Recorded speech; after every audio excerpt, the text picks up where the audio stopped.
Good afternoon. I am Martin County Administrator Don Donaldson. Martin County Emergency Management and County leadership is working with our municipalities and public safety partners to prepare for Tropical Storm Nicole. Today we will be providing an update on preparations and actions taken throughout the county in response to the storm. Martin County is under a hurricane warning, storm surge warning, and tropical storm warning. All of that means is we are taking the storm seriously and preparing our community for resiliency. Nicole is forecast to bring storm surge and high waves, which will result in major beach erosion and flooding to low-lying areas. Nicole has a large wind field, and Martin County is likely to have hurricane-force winds even if we don't have a direct hit.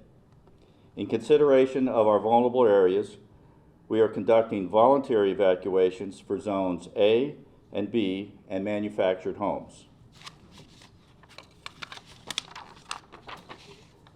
And we will also be opening shelters throughout our community beginning Wednesday, tomorrow morning.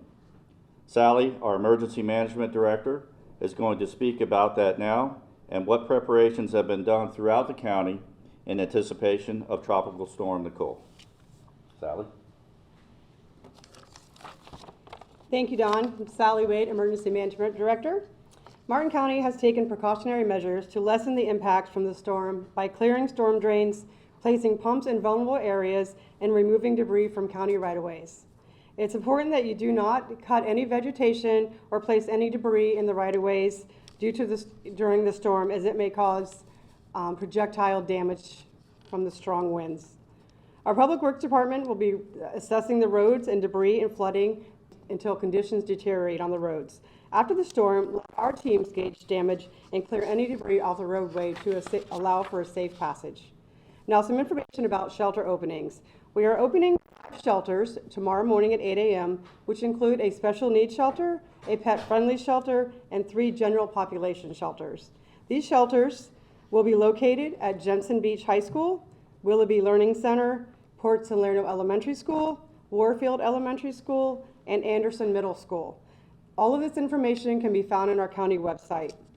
If you need special needs sheltering, you can at 772-287-1652. County Commissioner offices and facilities, including all branches of the Martin County Library System, are closed Wednesday, November 8th and Thursday, November 9th. All facilities were already scheduled to be closed Friday, November 11th in observance of Veterans Day. Tomorrow, parks and park facilities will be closed, and all beaches will be unguarded until further notice. For all county information related to the storm, please visit martin.fl.us/hurricane. To receive alerts, please register online at martin.fl/alertmartin. You can visit our Martin County Facebook and Twitter for preparedness tips and information, and you can also call the Community Information Center at 772-287-1652 if you have any questions related to storm or shelter openings. Now, Commissioner Smith. Thank you, Sally, very much. Good afternoon, everybody. I'm Doug Smith, Martin County Commissioner Chairman for this year. It seems like just yesterday it was Francis and Jean when I got to be chair and deal with back-to-back hurricanes that I hope that we never ever have to go through again. So here we go. Here we find ourselves again with another hurricane warning. And I think that really what's important about our messaging, that we get information out to our community. For those of you who have been in Martin County or for Florida for quite some time, you're pretty much probably used to the drill and what we're doing. And we're in that portion of time right now where everything is preparation. And so now is the time. There's still plenty of time to get done what you need to get done at home. If you need to get to the market, if you need to get to the store, today is the day to do it. Tomorrow morning is the time to do it. But as weather conditions start to deteriorate around us, that is the time where we need you home or someplace if you're heading out as well. Now is the time to do that sort of a thing. So a couple of things I think that are important to remember from our perspective. Sally and Dawn have given you kind of the formal piece of all this.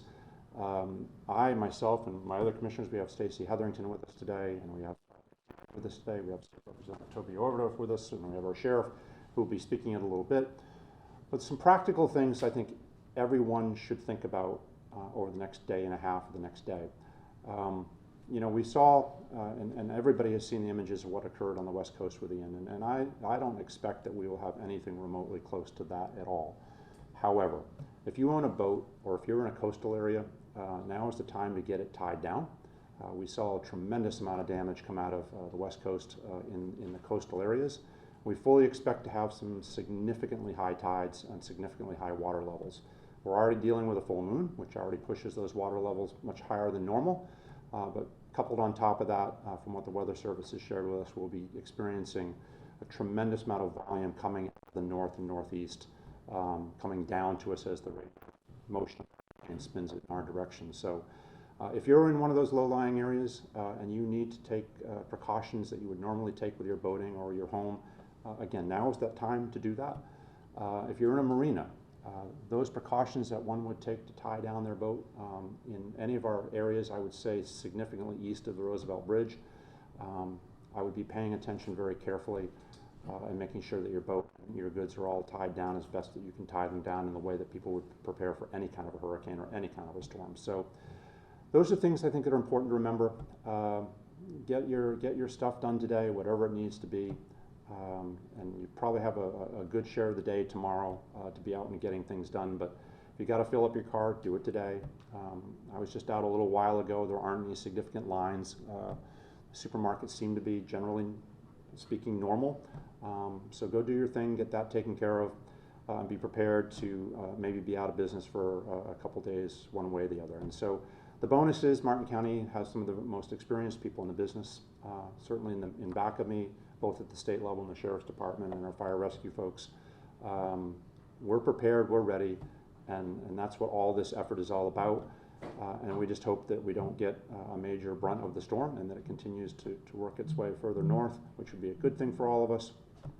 And but at the very best of it, do pay attention, watch the news, stay in touch, and when we have further updates, we'll be back in touch with you. And I think at this point, I'm turning it over to the Chief. And he will give you his updates on his perspective from fire rescue, and then turn it over to the sheriff, correct? And we'll wrap it up. Thank you all very, very much. Thank you, Commissioner. My name is Chad Chantrulli, Fire Chief for Martin County Fire Rescue. I just want to pretty much just reiterate what's already been said. Our safety messages that we send out, please listen to them closely. As far as a fire rescue perspective, we are prepared for the storm, and we are prepared post-storm. What we encourage you all to do during the storm, do not have hurricane fatigue to where you want to get out there in public. During the storm, we encourage you, please stay in your shelter in place and do not leave your home until the storm has gone through. And post-storm, immediately post-storm, we need the opportunity between fire rescue and our county partners to get out and truly evaluate the damage in the county. So give us the time to do that, get out there, assess the damage, and truly have the needs met in the community where they're going to be required of our services. So our partnership with the county, our partnership with law enforcement, we're prepared for this storm. And again, just listen to your safety messages, and I appreciate your time. I'd like to invite up Sheriff Snyder. Thank you, Chief. I'll be brief. I know that everybody is busy. Our responsibility as always will be law enforcement. This is probably not the time for me to preach about how you should have extra water and food. If you live in South Florida and you're not prepared for 2 or 3 days without electricity, you're going to be hungry or thirsty. Speaking about electricity, we just recently were on the West Coast with Hurricane Ian. And one thing we learned over there, I was there, is that electricity is the backbone of public safety and of creature comforts. And so to that end, we have done something different in preparation for this storm because we've learned so much in our deployments. We actually have a full-time liaison that will be with Florida Power and Light. We have a place for them to park their vehicles. We will escort them back and forth from the interstate. We will see their every need because we have found that the sooner the electric comes back on, the quicker we all get back together. If I had one ask, I would echo what the fire chief just said. Give us a chance at the storm's conclusion to get out and check the roadways. If we get hit with a tropical force winds, we're going to see power lines down. There's no way we get through this without power outages. And so some of the biggest dangers that we have found in these storms, we've had it right here, is after the storm. People go out, they encounter a live wire, they'll have an accident. We're going to do our best. We have a configuration for our major intersections, which you're going to see this time.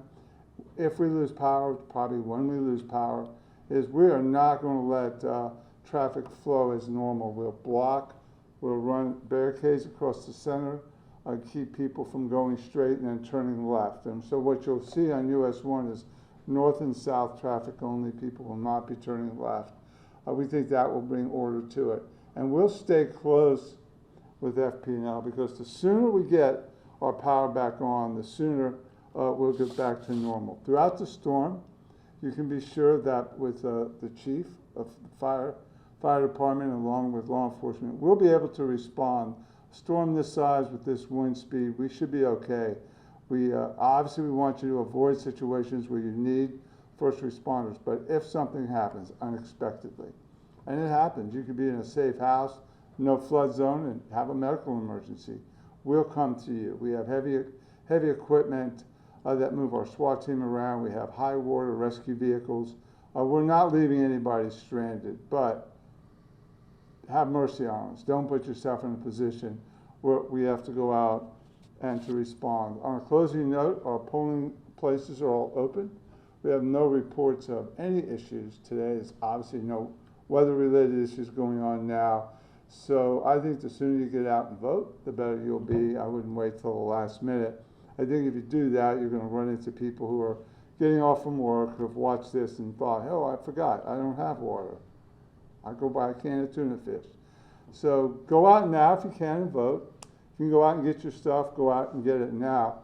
And I'll tell you what I think. I think we're all going to be just fine if we'll be careful. Watch out for your neighbors. Lastly, if you have an elderly neighbor, you have a handicapped neighbor, somebody who's maybe having trouble, take a look at their yard. If you see debris that maybe, or objects they can't get out to, lawn chairs, garbage cans, go out and give them a hand. I think if we, we follow that golden rule and do unto others, we'll all get through this just fine, and it'll be another event for Martin County's long-standing readings of storms. So I think with that, I'll be glad to answer any questions of the press that's here, and then of course anybody behind me will be glad to answer questions. What time will the emergency shelters be open tomorrow? I'll turn that over to. They will open at 8 a.m. tomorrow, all shelters. And are we anticipating any bridge closures? We currently have the Hope Sound Bridge closed. It closed at noon for marine traffic only. Marine traffic, that's correct. What's the threshold that we would have to close, like Roosevelt or other bridges? We would not at this time. We don't, not for this event. You guys have the sandbag location that's been open for most of the day. I know that crews are there helping people out, but I believe an hour from now, that's supposed to stop. Can people still go if they have their own shovels and bags and pick up sandbags if they need them? Yes, they can. So, two more things I want to add. I want to just also introduce Toby Overdorf for a second to give a little bit of the state's perspective in terms of what the state is doing and how they are prepared also with what they're dealing with the former remnants of Hurricane Ian on the West Coast. It's remarkable what our state does, and it's really because we have the leadership that we have in our state, and we were fortunate enough to have one of our leaders. And if Representative Overdorf would just touch a little bit on what the state's doing and how prepared we are in his involvement. Thank you. For those of you that don't know, I'm Representative Toby Overdorf, and just wanted to let you all know that the state is standing by. We work closely with Martin County and the other municipalities on the Treasure Coast. We're happy to be there, whether it's a need for additional waters, whether a need for additional personnel, whatever it may be, we're available, and we are going to be standing by. The other side of this is please stay informed. Last night when I went to bed, the track was coming through Hope Sound. This morning when I went out, the track is now heading for Vero Beach and north of there. So obviously this is a fast-changing storm. We don't want to get caught by surprise. So please stay diligent, stay informed, look at the information that's being put in front of you, and please heed the advice of the folks behind me and those around you. Thank you so much, and stay safe. And lastly, I think Don might have touched, or Sally may have touched on it. We will have some relatively high coastal flooding, and so if you're in one of those areas that, and what comes to mind is North Sewells Point Road and some other areas out on the island, if you need to be able to come and go, and if we have a significant amount of flooding on those right-of-ways, if you can find maybe someplace else to go, a friend that's further inland or something, that might be incredibly helpful if you have that need to be able to be out and about. We just, you know, again, coupled with the moon tide and as high as the water levels are right now, we will have significant flooding out there, and some cars may be impassable. So just kind of think about those things as we move forward. And if there's any other questions, we have our staff here, by all means, to answer them. School closures? Sally? Schools are closed Wednesday and Thursday in observance of Veterans Day on Friday. They'll reopen on Monday.